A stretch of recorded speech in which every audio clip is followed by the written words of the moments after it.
Jay, that's strangely close to Daniel Jones from the Giants. Daniel, is that you? Beat the Chiefs. Show me. If the Broncos and Russell Wilson can show me that they can beat the Chiefs, then I will start believing. And the crowd up. And so are this defense, and Kansas City won't snap the ball again. The Denver Broncos have beaten the Kansas City Chiefs. Dave Montgomery on the Lions, former Bear, gonna make this his revenge game for sure. David Montgomery gets the touchdown that ices the game. No! And there's a flag. There's flags. Snap, hold, kick. Denver wins! Denver wins! Let's go! They open! No! What happened? Ah, shit. Yo, what's up, everybody? Welcome back to the only football podcast tonight. I am going to be doing NFL Week 11 predictions. Kyle's not here today, unfortunately, so there will not be any chives, but I will do my best to bring you all the energy and everything about NFL Week 11 that is exciting on this episode. Let's get it.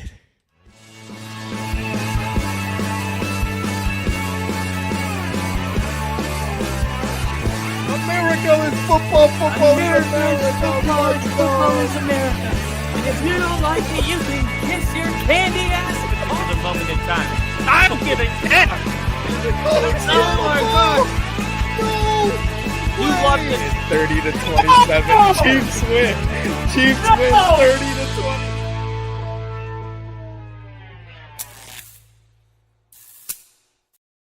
Woo! Let's go. Cheers, everybody. Welcome back, everybody, to the Only Football Podcast. I am your only host for the night, Rick. And, of course, we got some people in the chat already. We got Daniel Barry. We got E-Dub. We got KC. Thank you guys so much for joining me on tonight's episode. We're going to be going over Week 11 predictions. Again, no Kyle today, but he's doing work. He got a little bit busy with work. He's just got some things going on, so we're going to move forward with the predictions tonight for Week 11. Obviously, we saw what happened last night on Thursday Night Football. The Eagles destroyed the Commanders in a sense. Like, it was 26-18, but I mean the last score by the Eagles or by the Commanders wasn't really anywhere near trying to, getting the win. Obviously, they were trying to win because they went for two. They were down 26-10, went for the touchdown, went for two there, but ultimately they lose to the Eagles, which is a huge matchup. They're in the NFC beast in the NFC East there. So the Eagles are now on top of that division, and I know E-Dub loves the Eagles winning. It was a weird win, but Eagles defense dazzled definitely. And I mean, you had Saquon with a couple touchdowns, Jalen Hurts with a couple touchdowns as well. So I think it was an all around good win for the Eagles and the Commanders. They are currently. Let me just bring this up really quick, just to see kind of the standings here. I mean, after yesterday, the Commanders are still 7-4. Very, very respectable, very good record right now, especially with a rookie quarterback. The defense playing a little bit better, but they've got some things going on, right? The Commanders. So I don't see them really getting worse. Although I haven't really taken a look at their schedule. Maybe, depending on the games that are coming up, we can kind of see a possible dip. But I don't think they finish anywhere lower than second place because the third place team, Dallas, has 3 wins. So I don't see the Commanders getting any worse in terms of where they're at in the standings. I mean, they got Dallas next week, Tennessee the week after. They got a bye week. Then they have the Saints, the Eagles, Atlanta. Those 2 games might be tough. even at home, and then they end the schedule off with Dallas. So they have a couple of tough games ahead, but I still think they make the playoffs. I don't know. I don't think that's a hot take by any means. But yeah, I think they'll be fine. I don't think there should be any room for panic unless you start losing games like Dallas, like Tennessee, those type of games. It's a rookie quarterback too. So a lot of people are impressed with what's going on with the Commanders and Jane Daniels, Dan Quinn, Cliff Kingsbury, who's more than likely going to get another head coaching job here soon after this season concludes. And E-Dub saying the Commanders are a really solid team. 100%. But that was yesterday. We had a great NFC East matchup. So now let's get into Week 11 of our picks. E-Dub saying Iron Mike and Jake Paul about to square off soon. I'm not going to watch the fight. I'm definitely going to know the results. I'm going to probably just scroll Twitter and stuff, just kind of while all that's going on. So you guys keep me updated as it goes along. Let me know if there's like a second, third round knockout or something after Iron Mike slapped the absolute soul out of Jake Paul the other night. But let's get into our Week 11 picks. And then let me make some banners here because we do have a couple of really, really good matchups coming up here. It starts off kind of badly. Browns at Saints. So the Browns, clearly the whole switching quarterbacks is not doing great for the team. I mean, again, you got Jameis Winston in there. He hasn't been great. And let me just pull up some of these stats here. They were on a bye week last week at 2-7. They're going off against the Saints. This is just like the ass bowl. This is like two of the worst teams going head to head. The Saints obviously coming back from a win, coming off a win from the Falcons last week. So they're kind of feeling it. They feel a little bit energized. They look good. But overall, this matchup right here is not a good one. I don't know who to pick. I'm going in this one. I'm going with the Saints. I'm going with the home team. It's a 2-7 versus a 3-7 team. Kyle has got the Browns, so we're already starting off on a disagreement here, Kyle and I. So he is taking the Browns. I am taking the Saints. Casey's saying I'll root for the old man that it's rumored bites ears. Hey, hopefully bites Jake Paul's ears off. Hopefully he bites his ears off. E-Dub saying both Browns and Saints have been hideous for dozens of reasons. And it's true. It's true. The Browns getting rid of Amari Cooper. Jerry Jeudy is their number one. And Jameis Winston is their quarterback. So not a lot of great things happening there in Cleveland. And we talked about kind of over the season. Obviously, this is week 11. So the first 10 weeks of the NFL have already passed. But throughout these 10, 11 weeks, we've talked about it. How the Browns last year, went from a top defensive unit, a playoff team, somehow still with Deshaun Watson playing a few games here and there at quarterback. They finally bring in Flacco, are a legit playoff team. Then they go into Houston, just get their shit blown off, get the doors blown off of that team, right? So, and now they're going into this year and they're 2-7. Deshaun Watson has been hurt for the year. They've gotten rid of Amari Cooper. Nothing looks like it's working in Cleveland, and you've got a 2-time coach of the year who can't fix it. I get it. Kevin Stefanski has a lot on his plate right now, and Deshaun Watson not being there to be the quarterback, I should say, for his team, and obviously it's because of injury, but even before that, it just didn't look good. So Browns going to New Orleans, taking on the Saints. The Saints, they're coming off the win against the Falcons last week, forced fumble, interceptions. They sealed the win. And Jameis Winston turns the ball over. He has had 5 interceptions in his past 4 starts. 2 and 2 starts as a Saint in 2023, and then 3 the week prior in before their bye week. So they know that they can exploit that against Jameis. So I'm expecting some turnovers here from the Saints. against Jameis Winston and against this Browns team. And we got Lil E in the chat. Lil E, what's going on, man? Awesome to have you here. So, but I am going to be taking the home team in this ass off. I'm taking the home team, the Saints. Kyle is going to be taking the Browns. Not really sure what his reasoning is, but for me, the Saints are going to get turnovers against Jameis Winston. Derek Carr, I assume, is going to play. I don't really know their where is it? Here we go. I'm looking for their injury report. Let's see. Nothing about Derek Carr. So Derek Carr is going to be back. Lucas Patrick out. Jamal Williams out. Nefi Sewell, Chris Olave, IR. So Derek Carr going to be back in this game. If you're asking me who I'm picking, whether it's Derek Carr or Jameis Winston, I mean, it's Derek Carr. It's Derek Carr, 100%. So got Lily in here supporting me.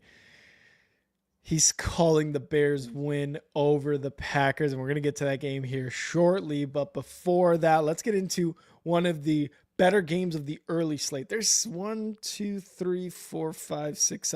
games in the early slate with only 3 in the late slate.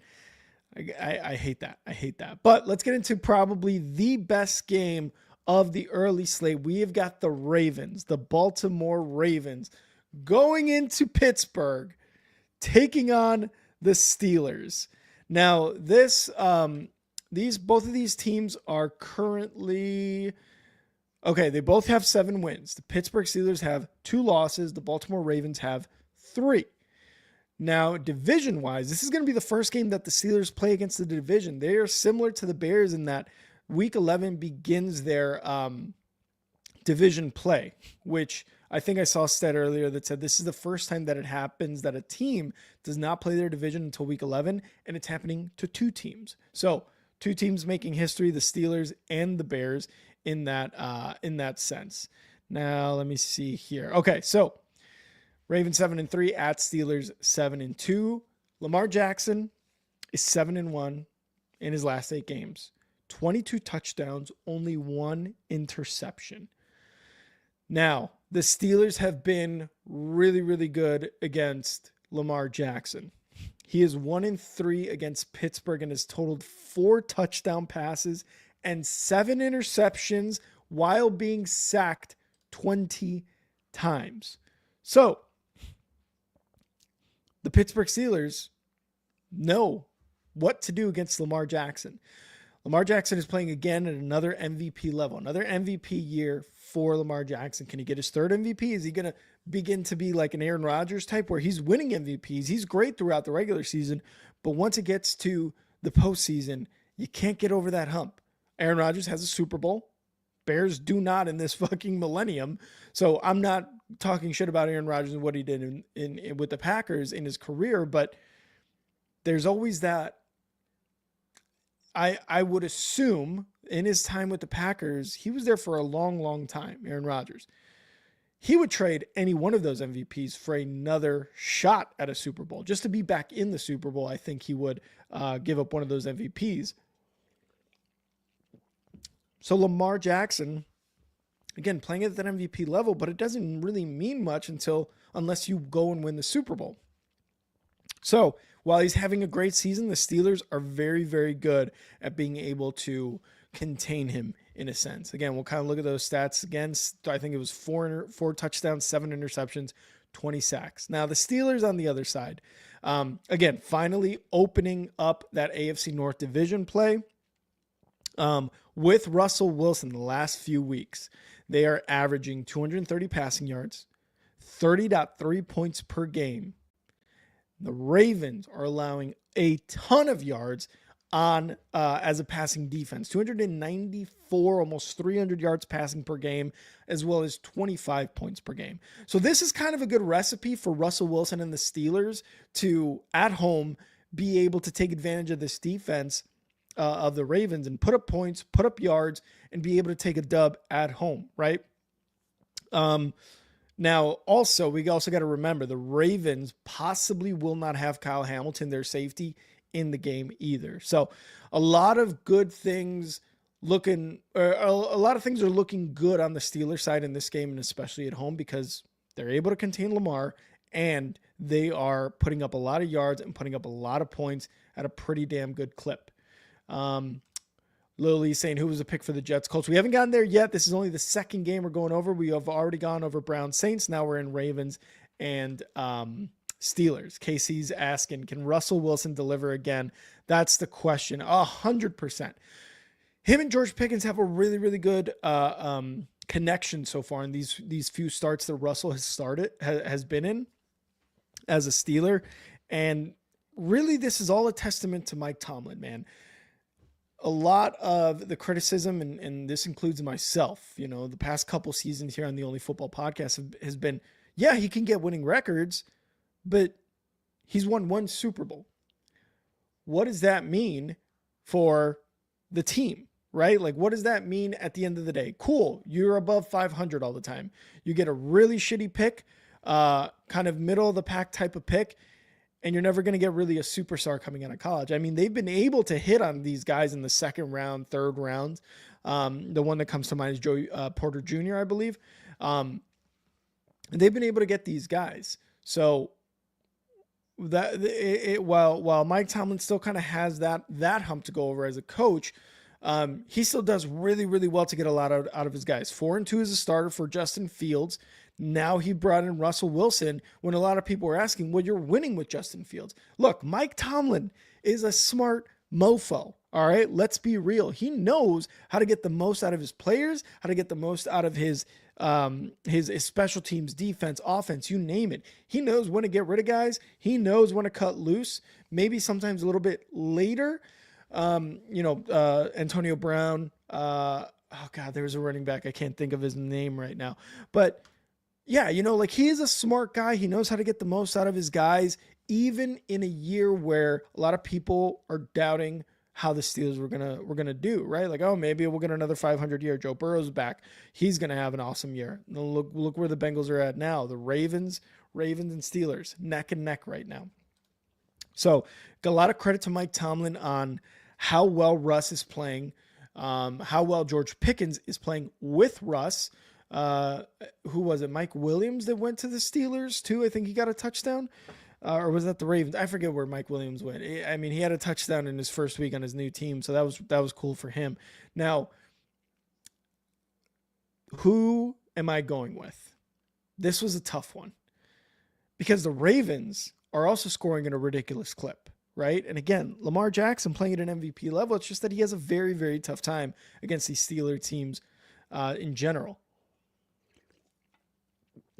Now, Kyle, we kind of touched on it during the top 5 video, which if you haven't seen, go check that out on our YouTube page. We pre-recorded it. We released it for our Only Football Fan members first. You guys had first access to it. And then the following day, we released it to everybody. Now, he touched on it a bit. How when Mike Tomlin's a underdog, how he how he fares against John Harbaugh and the Ravens. He's going to go Steelers. He's going to take the Steelers, the home team, in this game. This is going to be one of the best games on the early slate. So he's going Steelers. For the second game in a row, Kyle and I disagree. I'm going to take the Ravens. I'm going to take Lamar Jackson, MVP, right now to go into Pittsburgh and take that dub against the Steelers. Now, all these things being said, right, everything prior to this pick, I was taking into consideration. I just believe with Derrick Henry now. Yes, Zay Flowers does disappear at certain points in games, just in total games, like in complete games, he's gone.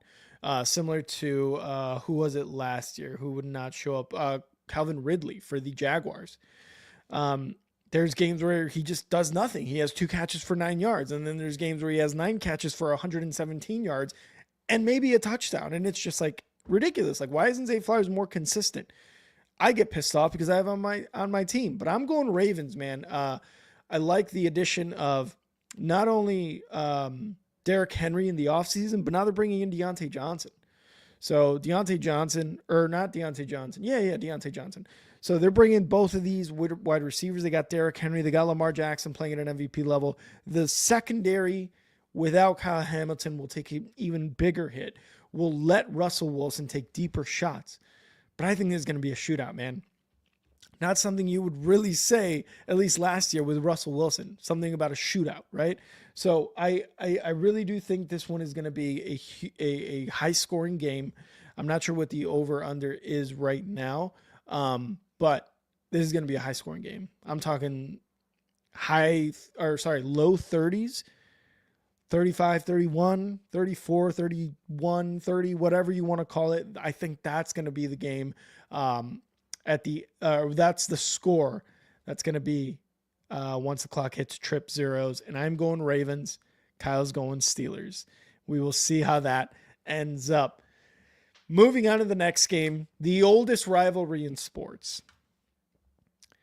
Not really a rivalry the past few years.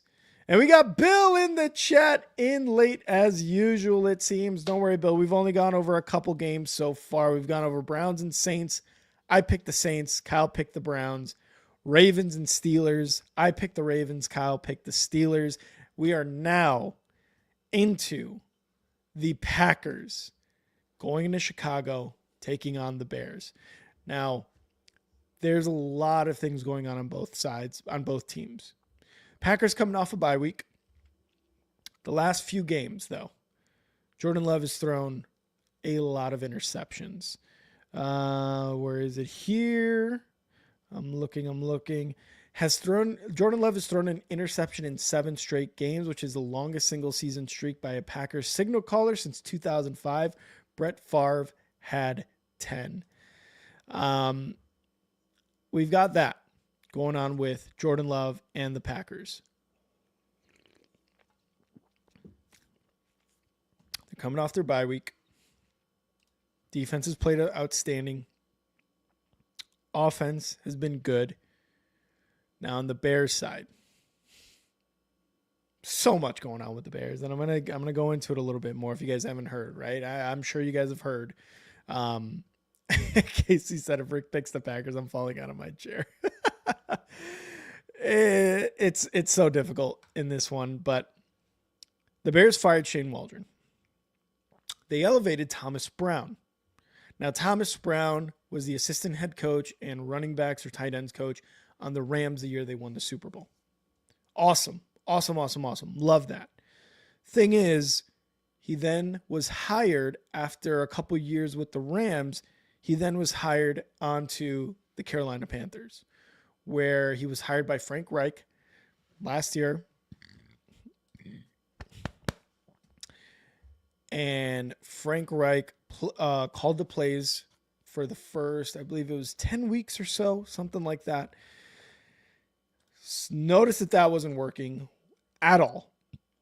He stopped calling plays, gave it over to Thomas Brown. Thomas Brown actually got the only win the Panthers had last year against the Texans. But other than that, it wasn't great. Now, remember, the only reason they won that game was because Eddie Pinheiro hit a last-second field goal to win that game against the Texans. So it really wasn't an offensive output by the Carolina Panthers whatsoever. Right now, there's good and bad with Thomas Brown being the Bears' offensive coordinator now that Shane Waldron is out. But I saw his press conference, and look, I feel like I'm just kind of in this ridiculous loop of the Bears play callers. He seemed very direct. He seemed like communication was going to be very direct between him and his players. He's talked to a lot of players.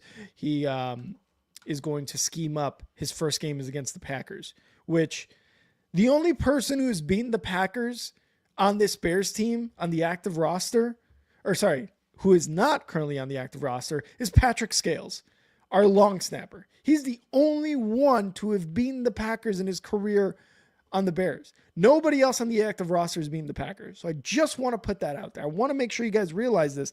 The Packers have owned the Bears. They have taken the last 10 in a row. They have taken 25 of 28 games against the Bears. This is dating back to 2011.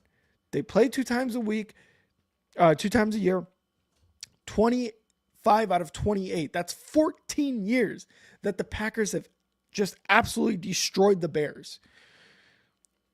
With that being said, Thomas Brown has to come up with an offensive scheme that is more creative, that is a little bit simpler, and that is effective for this Bears offense to get going. Something that Shane Waldron has not been able to do since the bye week. Eberflus, Ryan Poles, ownership are asking Thomas Brown to do a lot. Now, Thomas Brown has been on the staff this entire year. Thomas Brown has called plays. Thomas Brown has been on a Super Bowl winning team. And he's been on the worst team of the season. So he's probably got some sort of ideas to make this simpler. Because Shane Waldron was clearly not it. So I'm really, really hoping that he can do something about this offense. And he's probably had his own ideas during this just disgusting offense that Shane Waldron is 6 out of 9 weeks has created for Caleb Williams and the Bears. 3 weeks they were good. The other 6 were dog shit. But I'm hoping he could do something. I'm hoping that he takes the experience that he had as a Carolina Panthers head coach with a rookie quarterback, albeit less talent on that squad last year than is on this squad this year. We'll use Cole Kmet. We'll be able to get Caleb to throw down the field more, make those completions, more importantly, not necessarily have him do too much at the line, reading this, reading that, adjusting this, adjusting that, motioning this. You got to use more motion, more pre-snap motion, I agree, but not having Caleb to have to do that during the play. I'm hoping he can do that. Now Kyle, for our picks, is taking the Packers to beat the Bears. And honestly, why wouldn't you? The Bears have shown absolutely nothing in terms of excitement of any sort of offense against the Patriots, against the Arizona Cardinals, and for 3.5 quarters, the Washington Commanders. That's been their last 3 games, and they've lost every single one because the offense has been bad. So, in the last 3 games, the Bears have ranked dead last in points with 9.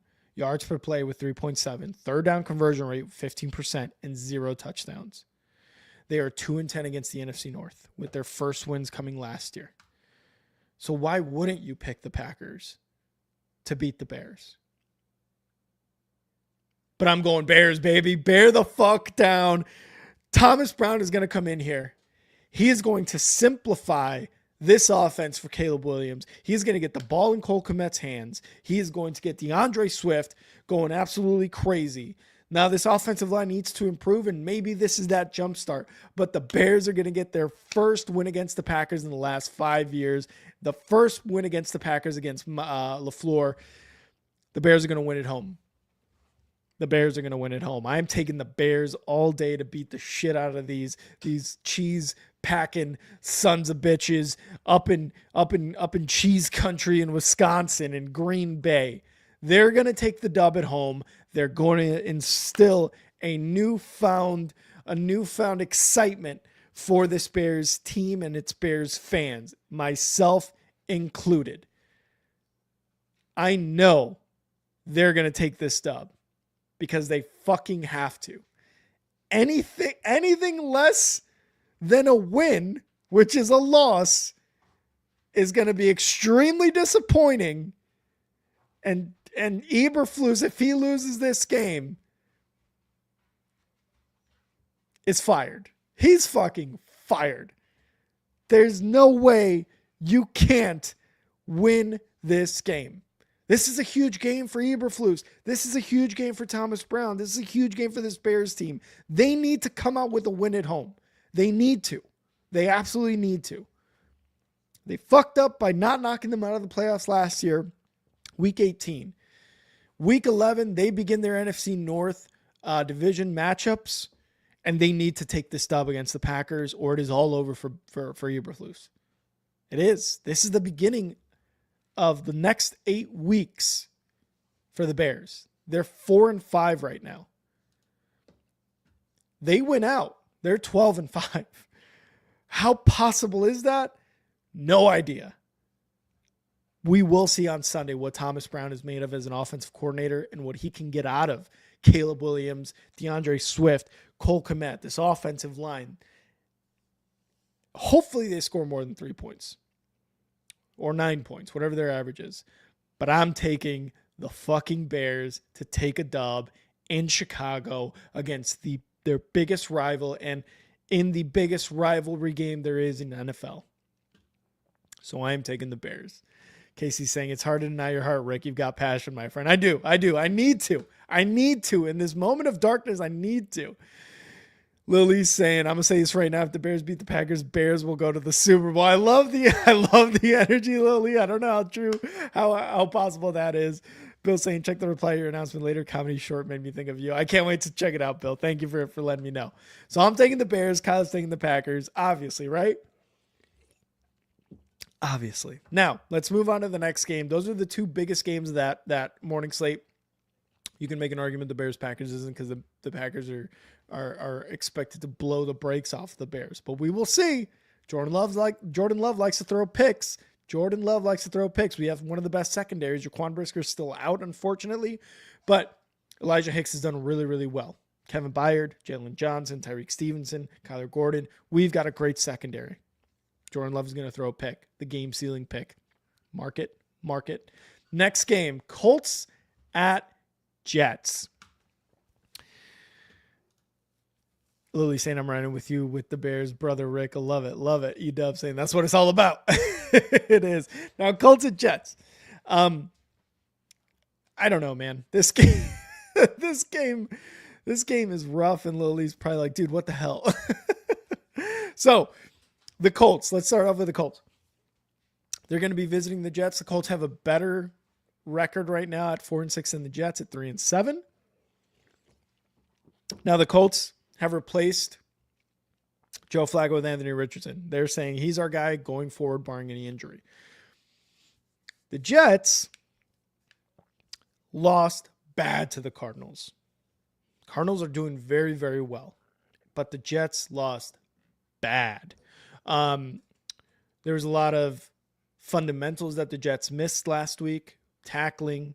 And you got your interim head coach, Jeff Ulbrich from the Jets, giving a tackling presentation to the entire team. Everyone, offense, special teams, obviously, and defense, obviously, but everyone got a tackling presentation. In the past 5 games, the Jets have allowed 501 yards after contact, ranking 31st in that span. The Jets are in a dark place right now. The Colts also in a dark place. The Colts have averaged in the 5 games that Richardson has played 5.2 yards per carry, 142 rush yards per game, and 28 rushes of 10 yards or longer. Jonathan Taylor's had 4 100-yard performances in just 7 games this season.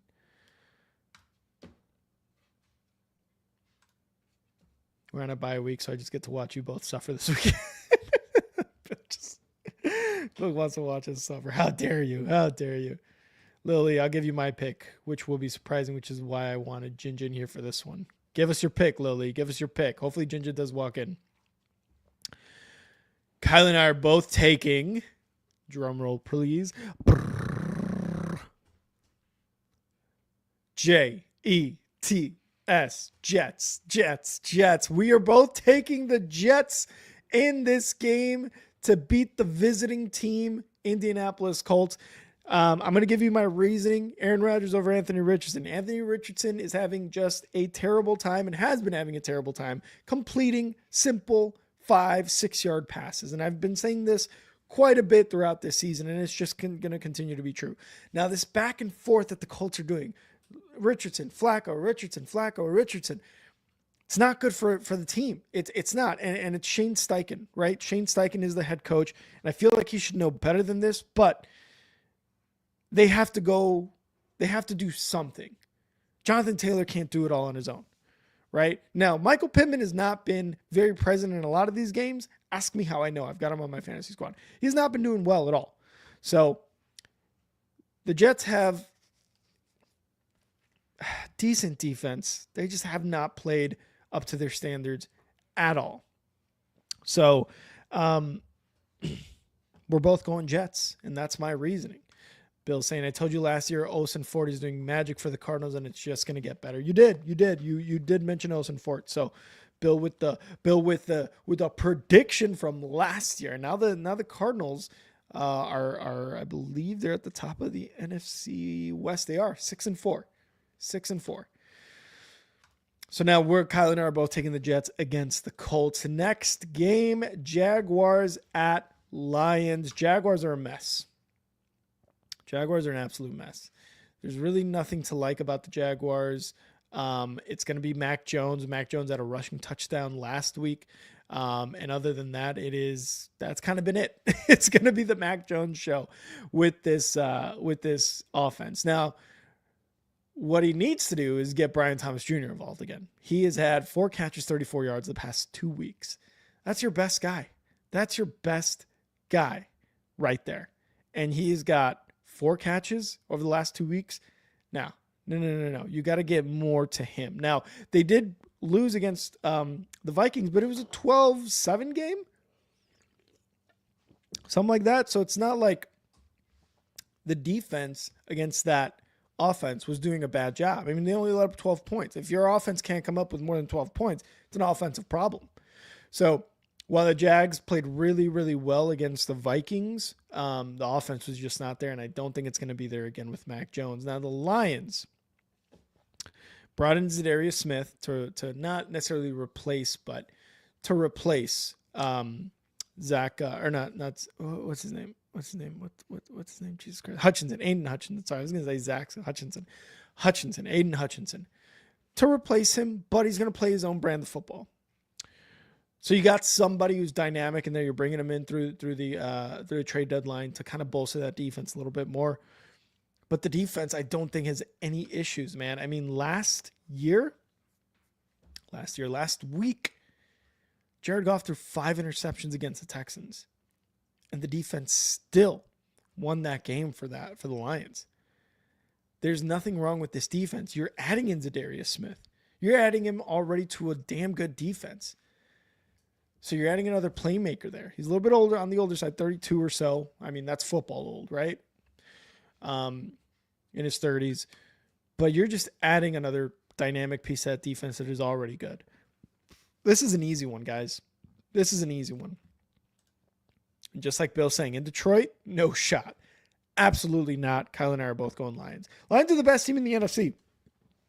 They're so good that they can win games in which their quarterback has thrown 5 picks.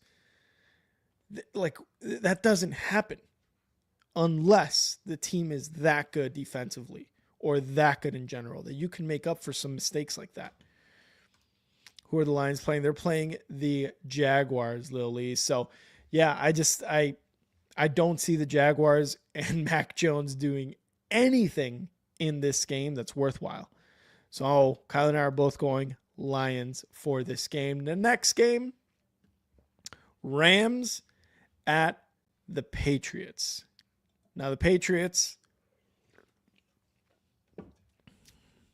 beat the Bears. Drake May looked pretty damn good. 19-3, ass whooping on the Bears. The Bears got nothing going. So they've looked good. But against this Rams team, I mean, it's Matthew Stafford, it's Puka Nacua, Cooper Kupp, Kyron Williams. It's all these guys. And let me just bring it up. There we go. The only thing is, Matthew Stafford has thrown an interception in 6 straight games. Christian Gonzalez on the Patriots, cornerback. That's a good cornerback right there. That's a good guy right there. He's going to give Matthew Stafford some trouble for sure. So 6 straight games with an interception for Matthew Stafford. Second longest active streak in the NFL. Jordan Love has the other one. But the only good thing that I guess Matthew Stafford, other than worrying about Christian Gonzalez, who probably isn't getting thrown to a lot, is the Patriots have only intercepted 4 times all season. 27th in the league for that.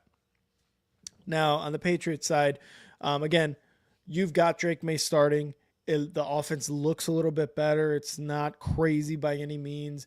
Jalen Polk, you got him catching touchdowns with Drake May. You got Drake May kind of running for it as well, using his legs, using his athletic ability. And Ramondre Stevenson, for the most part, is still a decent part of that offense.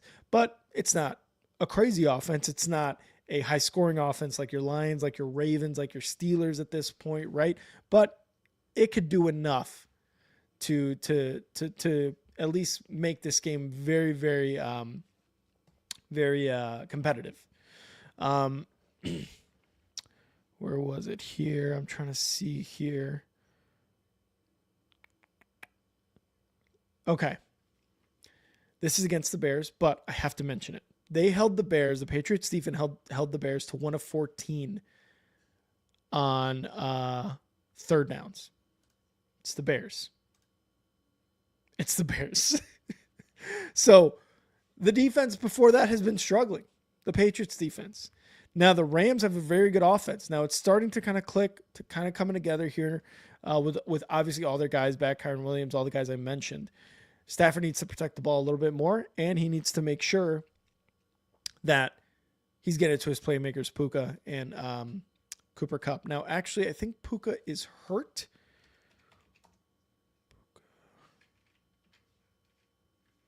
Let me just double check. Rams expect Nakua to play. Okay, so it was his knee, but they do expect him to play. So they are expecting him to play, and we will see how that goes. But he needs to get his guys involved. The running game needs to, continue to be solid with Kyren Williams there. And they just need to convert on third downs, man. This Patriots defense is coming off a pretty legit win against the Bears. Because no matter what, you play who you play on your schedule, and you can only do as well as who you play, right? And if they're 1 of 14 on third downs last week against the Bears, this defense, they can take advantage of that, man. They can kind of run off that. So, in terms of picks, Kyle and I are both going Rams. R-A-M-S. Rams. That doesn't sound, that's not catchy. But we're going Rams here. The away team taking the dub against the Patriots at home. Next game, Raiders at Dolphins. If the Browns and Saints weren't playing, I feel like this would be the ass off right now. It's the Dolphins and the Raiders. The Raiders... Oh man, I think so they fired their offensive coordinator, which was Luke Getsy, by the way. Gee, I wonder why. Probably because he sucks. So now pass game coordinator Scott Turner was elevated to interim offensive coach with an assist from a familiar face. Norv Turner, his dad, has joined the staff as an advisor. He called plays in the NFL. Norv Turner, if you guys remember, he was the coach for the Chargers back when they were in San Diego. So it's going to be Gardner Minshew quarterback, but with Scott Turner calling the plays for the offense, with Norv Turner, his father, on the team as a advisor. Puka on a snap count, maybe, possibly Bill. I mean, with a knee. Obviously that could turn into a much bigger issue. Got ACL, MCL, or not. What's the one in the knee? Is it MCL? Whatever ligament is there in the knee. You don't want to fuck that up. That's for sure. So maybe on a snap count, possibly snap count. But the Raiders are struggling. Their offense looked bad. Again, they got rid of Luke Getsy. They're bringing in Scott Turner and his dad, Norv Turner, as an advisor. So you're hoping that they can unlock something from Gardner Minshew. If not, they've got Ritter there as well as a backup. I talked about him a couple weeks ago and how he was crying about having an opportunity and how he was really grateful for it. If this offense with Gardner Minshew looks like shit and Scott Turner and Norv Turner are doing the best job they can, because you got a wealth of information there from Norv Turner. I mean, he was calling plays for years, decades. And his son Scott being the pass game coordinator, being elevated to OC. If there's something going on there where Gardner Minshew is not able to do it, is not able to get this offense going, bring in Ritter. He's got starting experience. He was the starter for the Falcons, and while he wasn't better It's always nice to have some sort of spark. Now against the Dolphins, defense, I don't think it's that great. Let me just double check where they're at defensively, because honestly, I don't really think that they're that good on the defense. Let's see, opponent yards per game. We'll start off with that. Miami 10th in opponent yards per game at 305. So not terrible. Not terrible on the defensive side in terms of yards per game. But let's talk about scoring defense here. Opponent points per game. Oof, Miami is 17th with 22. But we got to talk about scoring offenses, points per game. Talk about the Raiders here, which they're going to be down 25th at 18. Dolphins are going to be good enough to possibly win this game. And in terms of picks, Kyle and I are both going Dolphins. This is like ass off at a lesser extent, because at least you have Mike McDaniels, you got Tua, you got Tyreek, you got Devon Achane, you got Jalen Waddle on the offensive side for the Dolphins. They may be able to take advantage of this defense and start to get more points. Tua needs to not tackle people with his fucking head. Kyle and I had a discussion weeks ago, back when Tua was concussed, when he came back and he's like, I'm not wearing the Guardian cap for personal reasons. And my mind was just completely blown. You're not going to wear something that has so far been proven, at least a percentage, to reduce concussions or the effects of concussions by, 10% on one player, 20% if both players are wearing it. But personal reasons are the reason you're not wearing it. I just don't get it. And Kyle and I got into a conversation. He was talking about how he thinks that it's fine for it to be his choice, and he believes that he should have the freedom of choice. Totally, I 100% agree. I just don't agree that a guy who's suffering from concussions every single year since he's been in the fucking NFL would state personal reasons and not go into depth about that, about not wearing the Guardian cap. And Bill's saying you probably only have half a Tua though. Stop tackling people with your fucking head, Tua. What are you doing? And he, I think he went on to say, like, I didn't mean to. Regardless, the Dolphins, with half a Tua, a whole Tua, whatever Tua they've got, should be able to take advantage of this Raiders defense and put up a ton of points, put up a ton of yards, which is something that they haven't been able to do, obviously, most of this year. And Casey's saying, why not protect yourself a bit when you can? Makes no sense. And I agree. Is it his choice at the end of the day? Should you be able to play football if you want to? Sure. I never said, there's a lot of people that are giving him shit about retiring, and the question of retirement came up, and he was like, no. And I'm like, you shouldn't have to retire.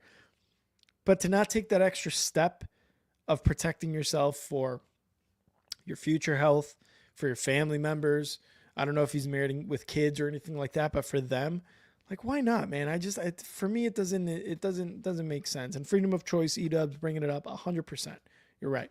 Either way, for this game, Dolphins taking on the Raiders at home. Both Kyle and I are going Dolphins. Moving on to the next game, Vikings at Titans. The Vikings coming off a not very impressive win, 12-7 against the Jags last week. The Titans, I don't know. Did they win? I don't even know if they won. I honestly don't even know. I'm going to check the schedule here for week 10. Or did they have a bye week? Were they actually lucky enough to get a bye week? No, yeah, they lost badly 27-17 against the Chargers. I completely forgot about that game. Totally forgot about that game. But we've got Vikings at Titans. Yep. So they're going to be in Tennessee. Now, the Titans have still a very good defense. Like, they're top 10, I believe, in yards. Not necessarily points, but they're up there in terms of yards. Like, they've still got some players there on the defensive side. And let me just check where Tennessee is at in points per game. Yeah, no, they're 26.7. But when it comes to total defense, opponent yards per game, Yeah, Tennessee's second, 273.6 yards per game, but they're 29th in scoring. So really what this Tennessee Titans team is showing is that they are letting teams score in a very efficient manner, whether it be field goals, 50-yarders, whether it be long drives that take up most of the game, most of a quarter, 7, 8, 9, 10-minute drives that they go 70 yards, that they go 60 yards, something like that. And they're just letting them score efficiently is kind of what I'm gathering here from this defense. Now, the Vikings, again, didn't put on a great performance offensively. They're still very much a defensive team. Obviously, the first half of the year, it was Sam Darnold, it was Justin Jefferson, kind of just, putting up a ton of points and making it look like the Vikings could possibly win the division is something I said. If they kept playing at their pace, they could win the division. Now, obviously, they're 7-2. Titans are 2-7, just reversed records. The one thing that is kind of crazy, Justin Jefferson has gone 3 straight games without a touchdown. His longest streak this season, the longest he's had, is a 4-game, in 2022, not 2002. He's probably like 3 years old. He went 6 straight games without a touchdown reception. So he's half that right now this season. The offense needs to get him the ball. That's the number 1 wide receiver in the NFL. Him and Jamar Chase, right? Like they're up there. So they need to get him the ball. The other thing, Sam Darnold has committed 3 turnovers against the Colts and the Jaguars. Not great if you're Sam Darnold. Kyle and I had a conversation 2-3 weeks ago about Sam Darnold, the Vikings, kind of on the downhill now. The roller coaster was up the first half of the season, and now it's coming down, and you're about to get off the ride. And with those 3 turnovers against the Jags and the Colts, not great stats. Not great stats against those teams. So Darnold also has to take very, very good care of the ball. Let's see. Titans offense has committed 17 turnovers, tied for 3rd most in the league. So Titans can take the ball away. Sam Darnold has to protect it and has to get it to his guy, Justin Jefferson. Will Levis on the Titans side is going to struggle. This defense for the Vikings is still very, very good. They still confuse quarterbacks. They made CJ Stroud look silly. They made Mac Jones look like he's never played football in his life. I think he had like 111 passing yards, and he had a rushing touchdown, and that was it. That was the only thing. So this Vikings defense is going to give Will Levis probably an absolute beatdown. There was something I heard on one of the podcasts today too that Sam Darnold may be the quarterback for the Titans next year.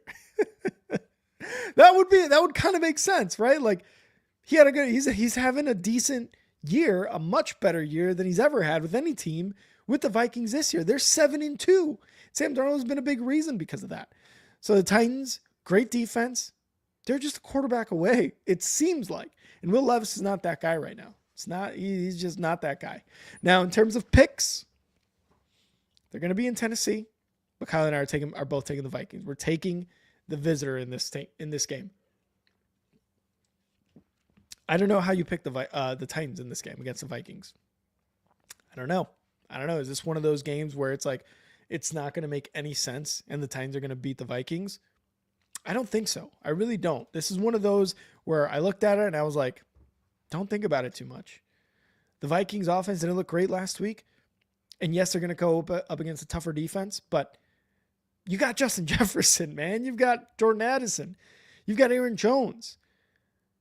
Are you not going to get a lot of yards? Probably not, but you've got to be able to score. Field goals. Fucking get field goals. Doesn't matter. The Vikings are going to score, and they're going to score more than the Titans. And at the end of the day, that's how you win fucking games, by scoring more than the other teams. Sorry to sound so matter of fact, but the Titans are going to score points. They're just not. That was the first slate. Let's move on to the second slate of Sunday. And okay, I was just kind of waiting. I'm waiting to see if Kyle's going to give me a Sunday Night Football and Monday Night Football picks. But second slate of Sunday is 3 games. Now we're going to begin with the Falcons at the Broncos. Falcons at Broncos, baby. You guys already know where Kyle's going to go with this, but we're still going to talk about it. Now, the Falcons defense cannot get to the quarterback. 27.4% quarterback pressure, lowest in the league, tied for the lowest. 9 sacks, lowest in the league, and they have allowed the highest completion percentage to opposing quarterbacks at 70.3%.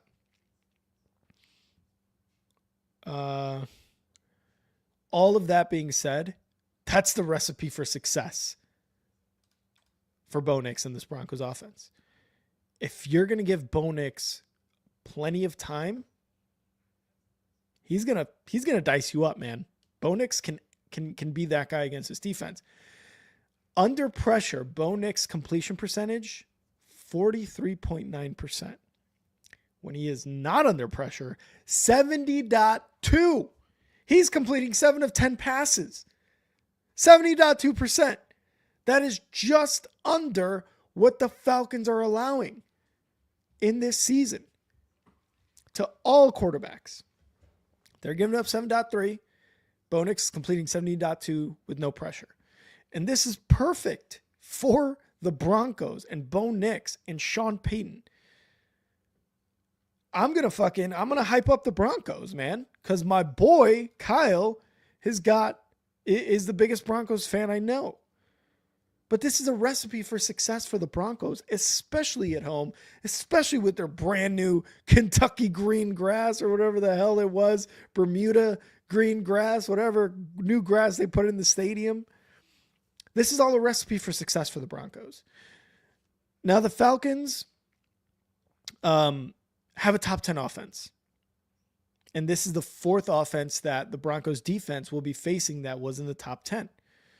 Now, 2 times the Broncos defense against Tampa and against Kansas City, they've done a pretty damn good job. Kansas City last week, brutal loss against a blocked field goal. Tampa Bay was an absolute ass whooping. Now Baltimore, they're the ones that they struggled against. But that's Lamar Jackson. That's Derrick Henry. That's Zay Flowers. That's Mark Andrews. I love the Falcons offense. I don't know, Drake London, Bijan Robinson, Pitts, Kirk Cousins. Like, this is a good offense. I think the Broncos defense specifically isn't going to have a tough time against this offense, as long as they can put pressure on, which I believe they've been able to.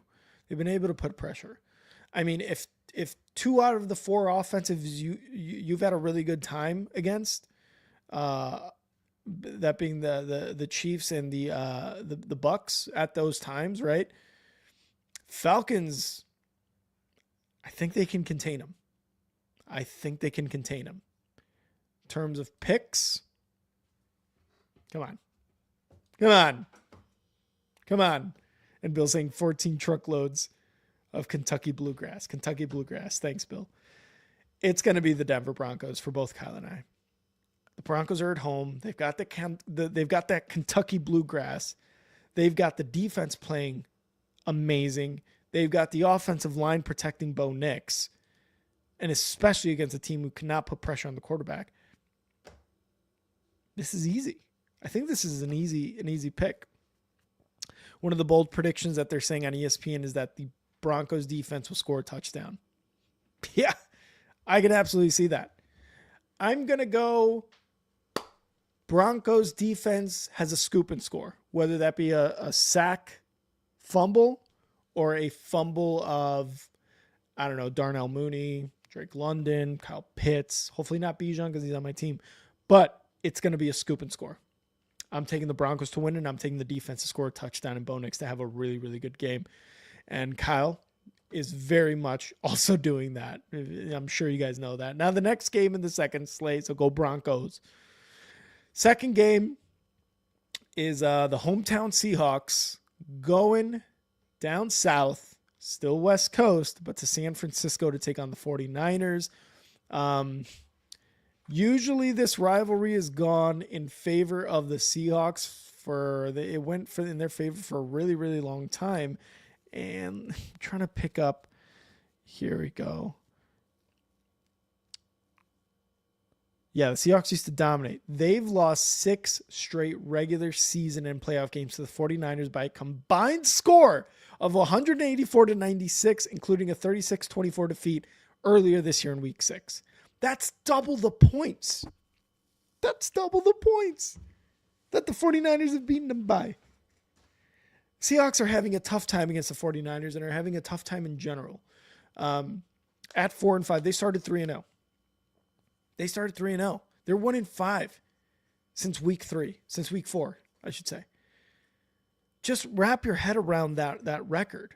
1-5. That's a ridiculous record to have in week 11 and going up against your biggest rival.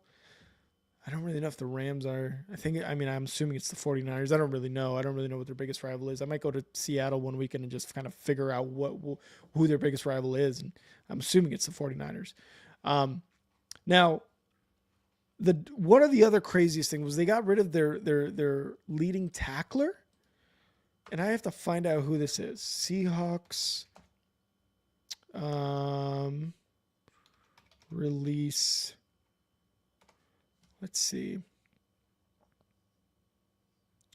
Tyrell Dodson. The former Seahawks linebacker addressed his departure following his first practice with the Dolphins.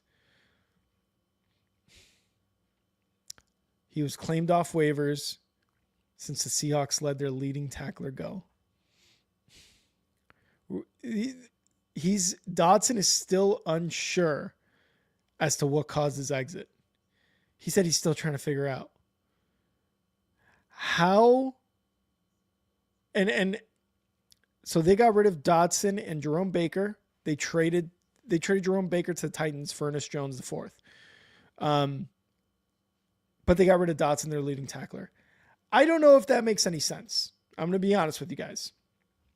I don't know how that makes any sense. Now, the one thing for Seattle, back in week 6 when they played the 49ers, they did not have Abraham Lucas, Byron Murphy II, Reek Woolen, and now they're going to have Ernest Jones IV. So that may work in their favor. See how the defense goes against the 49ers this time. Christian McCaffrey is back for the 49ers. He was back last week, kind of got some rust off. And he is averaging 163 scrimmage yards per game in 6 total games against Seattle. All of the signs are pointing towards the 49ers to win this game. Brock Purdy is 8-2 in his career against division opponents, has a 76.7 QBR in those games. That is the second highest since 2006. Both Kyle and I are going 49ers. There's no reason to pick against the 49ers, especially at home after they rocked the Seahawks in Seattle. It's tough because Seattle plays very well, I think, away. And let me go to the standings again because I got to see what their record is just to be 100% sure. Seattle on the road are 2-1, 2-4 versus at home. So 2-1. Can they get this dub? I don't know. Everything is against them. Their defense, a lot of the guys in their defense, including their rookie Byron Murphy, can make an impact, but both Colorado are taking the 49ers again. This is one of those, don't think about it too much. Now, the best game in the second slate on Sunday. It is my game of the week. Chiefs versus Bills. KC versus Bills. Plural amount of Bills. Bill saying CMC is back, Seahawks are doomed. I mean, yeah, that's definitely what it looks like. No, but we got the Kansas City Chiefs going up against the Buffalo Bills. It is the Bills at home, so the Chiefs will be visiting the Bills. It is one of the best rivalries of the NFL in the last 5-6 years. It really is. Now, they've got playoff history. They've got regular season history.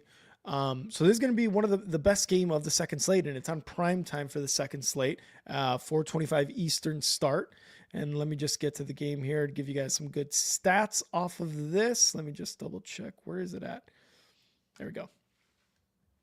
So they're on the prime time. Chiefs, again, undefeated at 9-0. Bills are 8-2. Let's start with the Chiefs. We'll start with the Bills. Josh Allen has 16 touchdown passes, 3 interceptions, and a QBR of 74 against the Chiefs. 7 career games, counting 3 in the playoffs.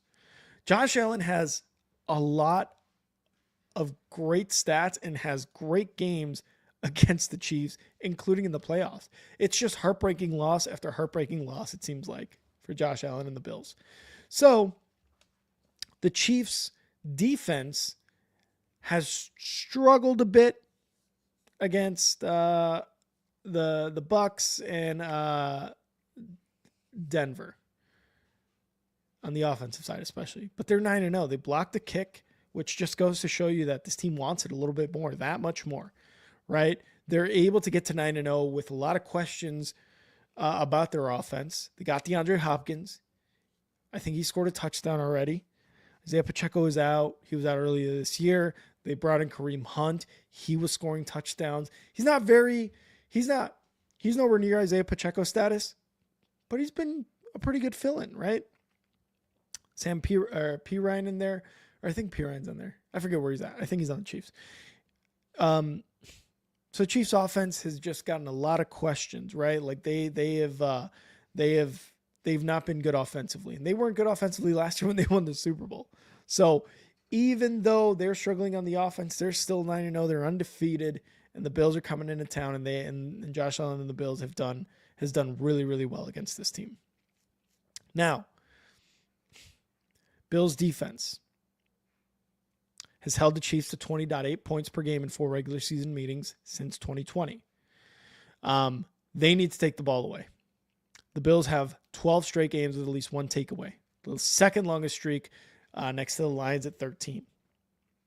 So that's something that they have to continue to do, is take the ball away against Patrick Mahomes. And Patrick Mahomes is giving the ball away. He's got plenty of interceptions. I think he's getting into double digits, if I'm not mistaken. I know he had like 9 or 10, but he's got a lot of interceptions. So the Bills need to capitalize on that, in my opinion, to win this game. Bill's saying, I want the Bills to win, but as always, the Zebras will save the game for the Chiefs. Land Clark's crew is calling the game, so Bills are screwed. And this is something that the Chiefs get. You know, when you're a dynasty, when you are Patrick Mahomes, when you are the Kansas City Chiefs, who have won 3 Super Bowls already, have been to 4. 4 is what you're gonna get, man. The Chiefs are gonna, or the refs are gonna, call things in your favor, call things in Patrick Mahomes' favor, and a lot of people don't like it, and I can understand it. You don't like to see that happened in the Tom Brady and the Patriots, the the Tuck rule. They created an entire rule because of Tom Brady against the Raiders. I can totally understand it. This is what happens to certain quarterbacks. Now, if it's Josh Allen versus Mac Jones and the Jags, refs are going to probably help out the Bills and Josh Allen.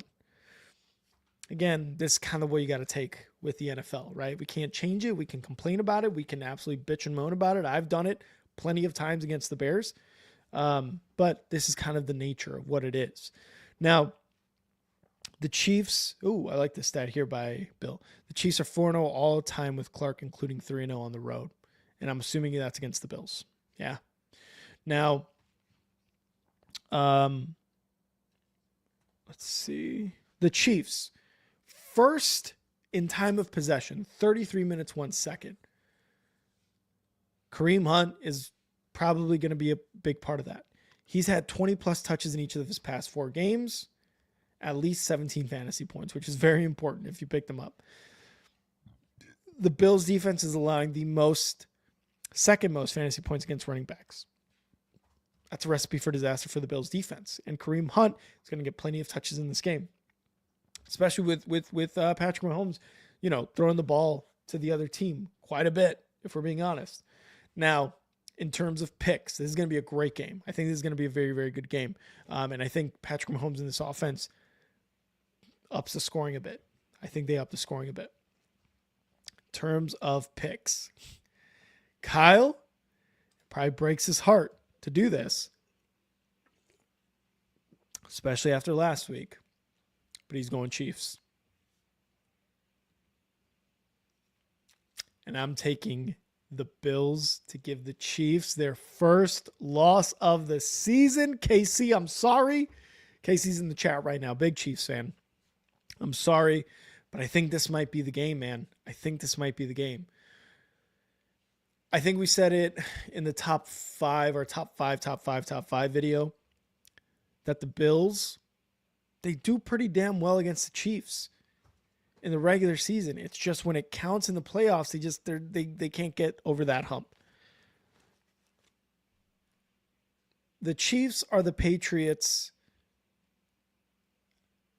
The Chiefs are the Patriots to the Bills if they were the Colts.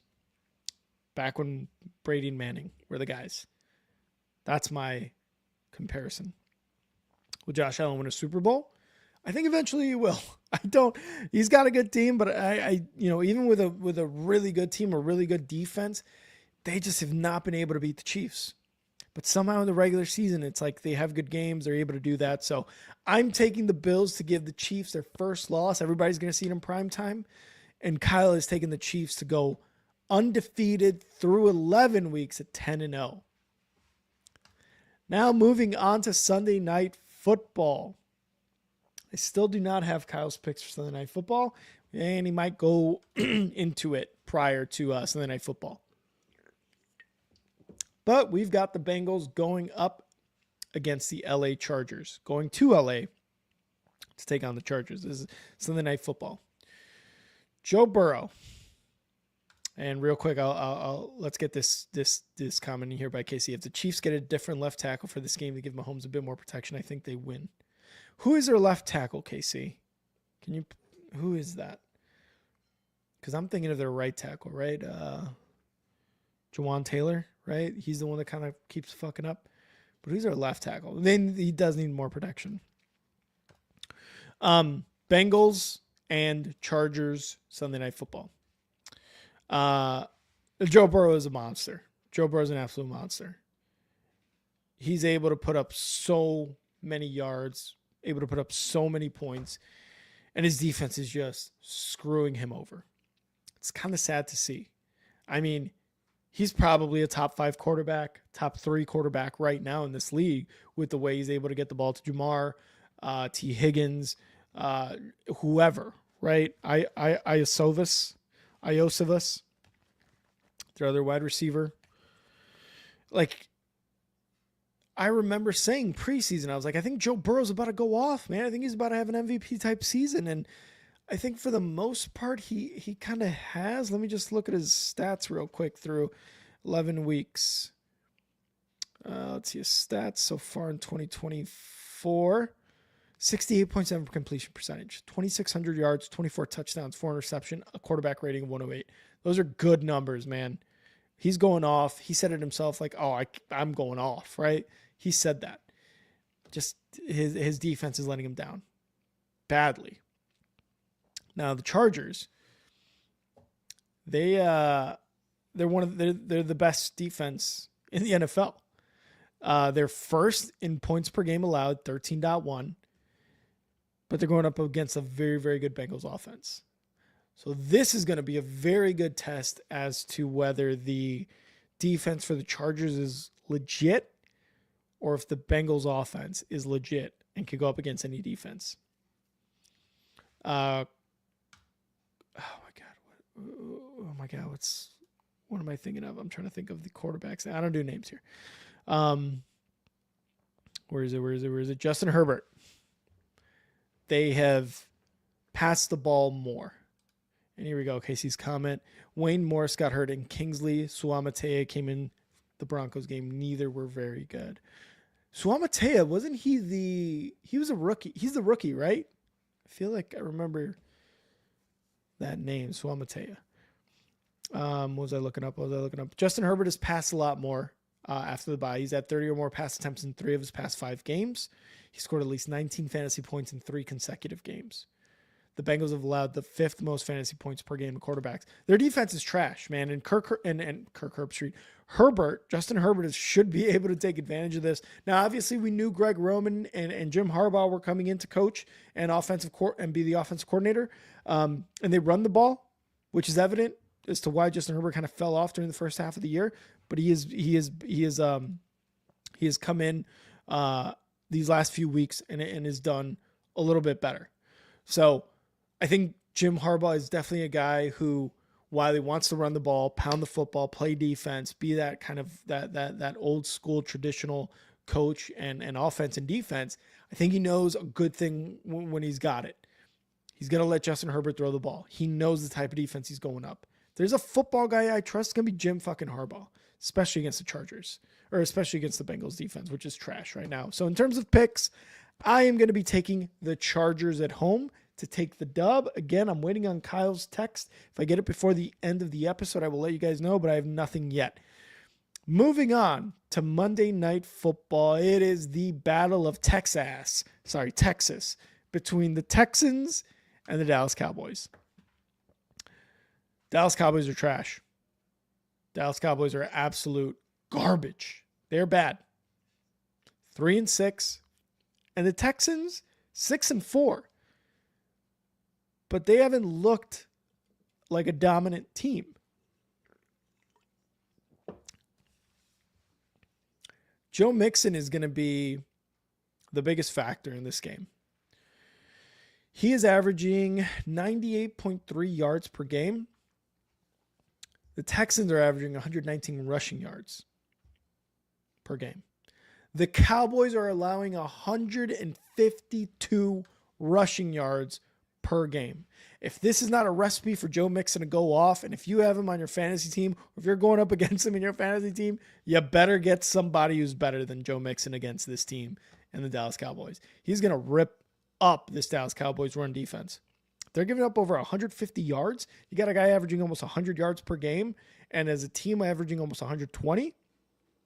They might go over the 150 total in rushing. CJ Stroud might not have to do much in this game.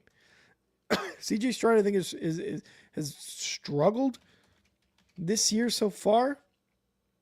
For looking at some stats here for 2024, 2,300 yards, 12 touchdowns, 6 interceptions. Not great. Not the CJ Stroud we're used to last year in his rookie year. So I think Joe Mixon has a very, very good shot at making this Joe Mixon game. Now, Nico Collins is back, so that may help CJ Stroud kind of get back in the passing game, throw for over 150 yards, 200 yards, give Nico Collins like 100 plus 150 yards of receiving, possibly some touchdowns. Now, that combination of Joe Mixon and Nico Collins may be the recipe for a win here.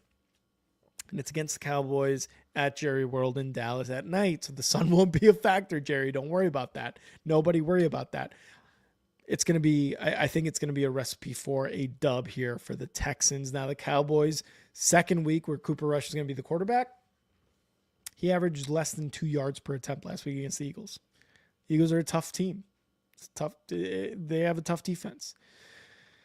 They're winless at home. The Cowboys are winless at home. How? I mean, you kind of look across the league and you see the Seahawks too. They don't have a good record at home. They're like 2-4, but the Cowboys have not won a home game. What's that about? I don't know. Cooper Rush, Ezekiel Elliott, Dowdy. They got CeeDee Lamb, but that's it. Going into this year, I thought maybe they're going to do a little bit more. I clocked them to win the division for the second year in a row. Clearly not the case. So I think the Texans are gonna be able to just blow the brakes off this Cowboys team. They have 15 takeaways since week 6. They lead the NFL. The Cowboys. Here's a bold prediction from who is writing this? Walder. One of the guys at ESPN. The Cowboys will fail to cross midfield in the first half. I could see that. That's the thing. I could see that. Nico Collins, Joe Mixon, CJ Stroud, I feel like are going to have a very productive day. And I think the defense is going to be able to take the ball away and sack Cooper Rush. Dak's out for the season too. Yeah, he's out. Dak is out. So I am taking the Texans to win this game in Dallas for the Battle of Texas. Simple as that. Bill, if you're still in here, I need some chives. Because I don't have the chives. We'll do the chives with Bill tonight. But that is all of our picks. Again, Kyle may be bringing you his Sunday Night Football pick prior to the game starting. And then Monday, when we stream Monday Night Football, we will give our picks again. Again, I'm taking the Texans, and I have a very, very good feeling that Kyle will do the same. Sunday Night Football, Bengals, Chargers. I think Kyle could go either way there. I think he could really go either way. He could go Chargers, or he could go Bengals because of Joe Burrow and Jamar Chase. But that is pretty much it for this episode of Bill saying, I guess that can count as my chives. This one, that the Chiefs are 4-0 all time with Clark including 3 on the road. I like it. And actually, sorry, let's do this real quick.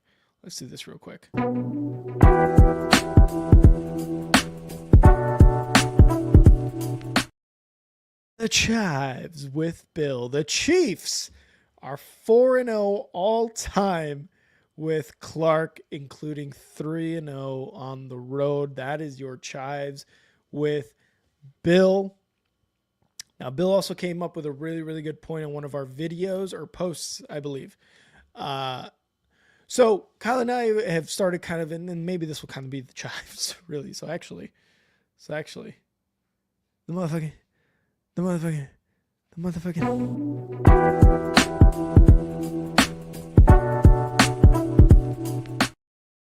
The chives with Rick and Bill.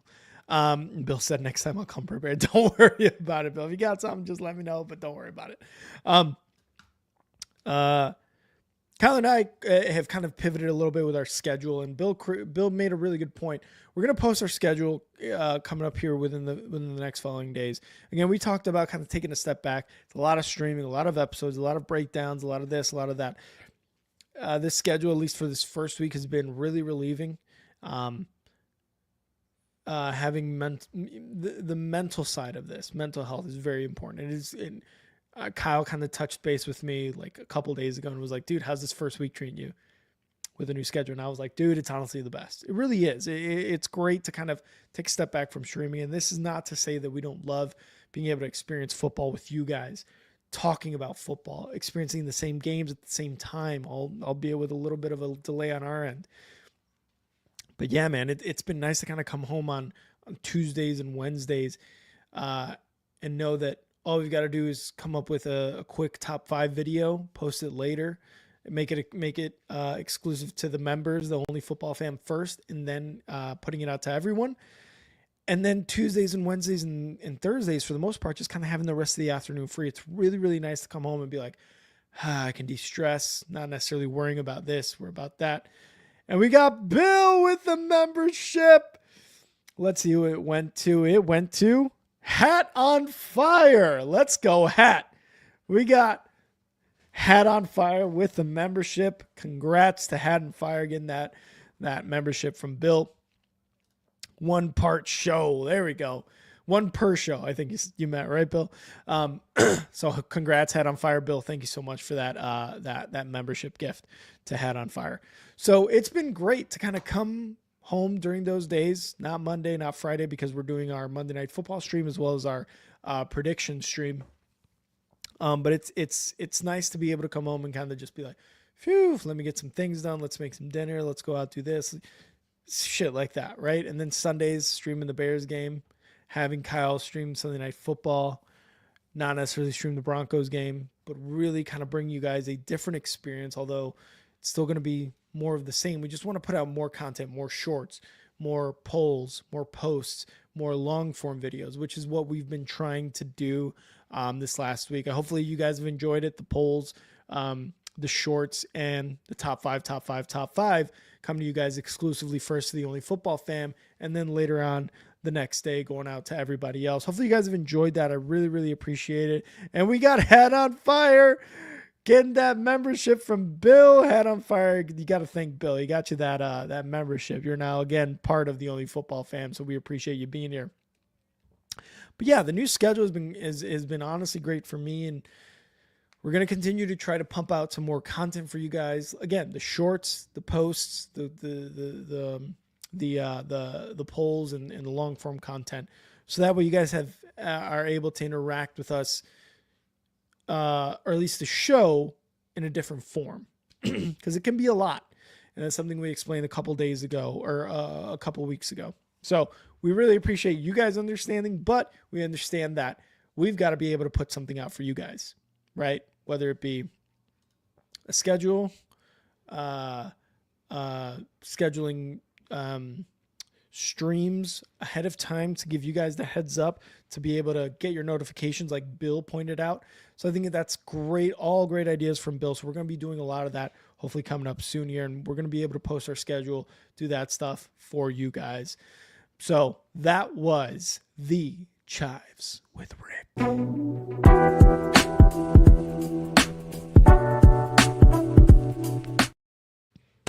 Other than that, thank you guys so much for being on the stream. Big shout out to KC. We had Lil E in here. We had Hat on Fire, our new member. And of course, we had our biggest supporter, Bill, on here as well. And thank you to everyone else who was in the stream tonight. This was our Week 11 picks and predictions. It's going to be another great week of football. And if it's anything like Thursday Night Football, very exciting. All the good teams the Eagles, very good team, were playing well. Commanders obviously struggled a bit, but still look good. So that is the beginning of Week 11, and I think it's going to be a very, very good slate. I will be here on Sunday streaming the Bears game, Bears versus Packers, as well as giving you guys updates off of Red Zone. I am hoping to have a new setup. I really hope I'm going to be able to get it done. I think I will be. So hopefully look out for that. And if I can't, I'm sorry. I don't mean to kind of just bring this up to you guys and then just being like, nah, but again, a lot of things happening throughout the week. So hopefully I get to be able to bring you guys a new setup. That would be very exciting, not only for you guys, but for me as well. So hopefully that I can get that setup done within the next couple days before Sunday's game. Other than that, go follow me on X at and now Rick. Go follow Kyle at NFL with Kyle, and go follow the Only Football page at Only Football Pod on X. Other than that, please like this stream before you get up out of here. We would really appreciate it. Share the stream, comment on it, tell your friends, your family, everybody else. Thank you. Tell everybody about the Only Football podcast. Join, follow us, subscribe, become a member of the Only Football fam. Only $2.99 per month. You get the top 5 video ahead of time. You get it exclusively for about a few hours before everybody else does. Comment on it. Let us know what you think about it. You get, what is it? You get the responses first. You get polls, members only polls. You get shout outs at the end of the videos like we did today. So become a member, $2.99 a month. Bill's gift and membership. So remember to hit that accept gifts button whenever you join us on the live stream. So appreciate all of you guys being on here. Become a member, subscribe, follow us on X, follow us on Twitch. And thank you again for being here. KC, fun times. Guys, as always, it is. E-Dub, Rick, great job as always. Thank you guys so much. And everybody, chat. I'm going to say chat because Kyle isn't here. But chat, always a good time, brothers and sisters. Yeah, we'll go with that.